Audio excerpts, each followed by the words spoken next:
Hello and welcome to our channel. We're going to tell you a story. My name is Sarah. I am 32 years old. I want to tell you the story of my life. It is not a happy story, but maybe someone will learn from it. Maybe someone will understand what it means to marry without love. I grew up in a small town. My family was poor. My father worked as a taxi driver.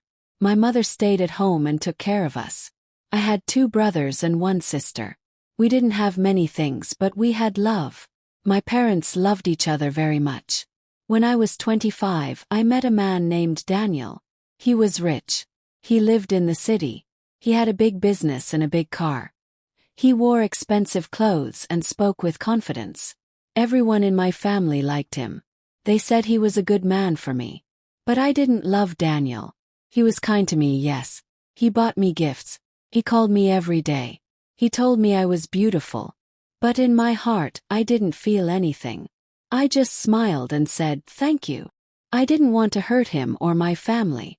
My mother told me, love will come later. Don't worry, Sarah. You'll have a good life with him. So I said yes. We got married in a big hotel. There were many guests. Everyone was happy. Everyone smiled. But I was not smiling from my heart. My heart was quiet. My heart was empty. After the wedding, we moved to his big house in the city. I had everything. Nice clothes, beautiful rooms, even a maid. But I felt lonely. I missed my small home. I missed my mother's voice. I missed the smell of simple food. I missed love. Daniel worked a lot. He was always busy. Sometimes he came home late.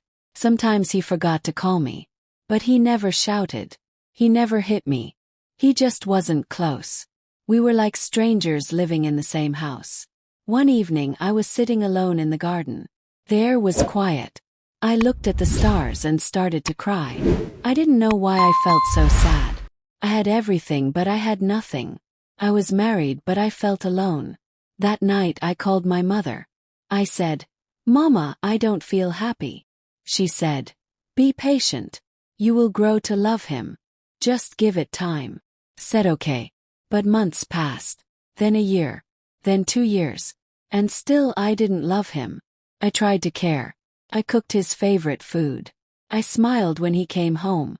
But my smile was only on my face. Not in my heart. One day I met someone new. His name was Adam. He worked in a small coffee shop near my house. He was simple, kind, and always laughing. The first time I talked to him, I felt something I never felt before. Warmth. We became friends. Just friends. I told him about my life.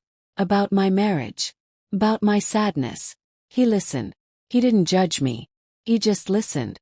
His eyes were soft. His voice was calm. And for the first time I felt seen. After I read Daniel's note, I sat there for a long time. My hands were shaking. My heart felt heavy. I didn't expect him to let go so easily.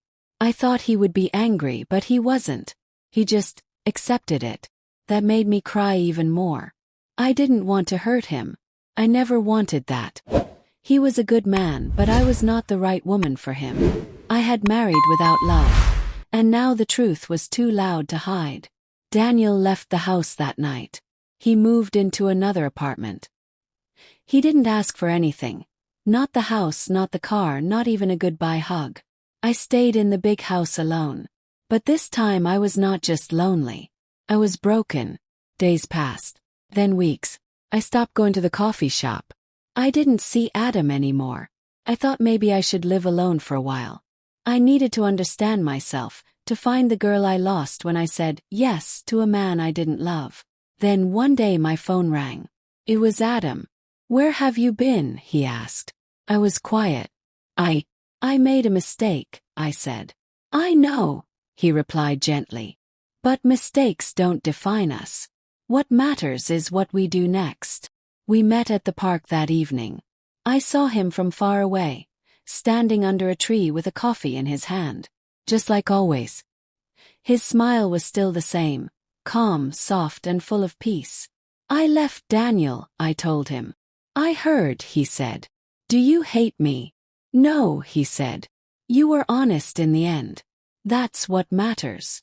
I sat next to him on the bench. The sky was orange. The wind was light. And for the first time I felt no guilt, only clarity. "I don't want to rush anything," I said. "I just want to feel love. Real love." Adam nodded. "Then start by loving yourself first. You've lived for others for too long." His words touched me deeply. So I took time. I went back to my hometown for a while. I stayed with my parents. I helped my mom in the kitchen. I walked around the streets I used to play in. I smiled at children. I read books. I wrote in a journal. I found myself again. One morning I got a letter. It was from Daniel. He wrote, "Dear Sarah, I hope you are finding peace. I don't hate you. I never could. I hope one day you find love. Not the kind people talk about, but the kind that makes you feel warm even on a cold day. Be free. Be true. Be you." I cried after reading it.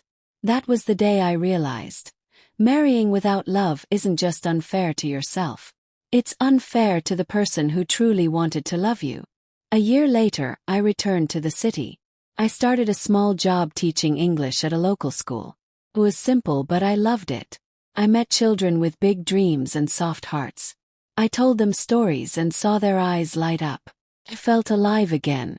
And yes, I saw Adam again. We didn't rush. We didn't promise anything. We just spent time together, talking, walking, and laughing. And slowly, very slowly, I started to feel something I had never truly felt before. Love. Not the kind you see in movies, but the quiet, safe kind. The kind that grows from truth. The kind that stays even when everything else falls apart. Today I'm not rich. I don't live in a big house. But I am happy. I have peace. And I have love, not just from someone else but also from myself. To anyone reading this, remember, never marry without love. Because love is not something you learn later. Something you feel from the start. And without it, even the most beautiful home will feel like a prison. I hope you enjoyed this story. Have you ever experienced? Share your stories with us in the comments below. Don't forget to like and subscribe for more stories and adventures. Thanks for watching, and we'll see you in the next video.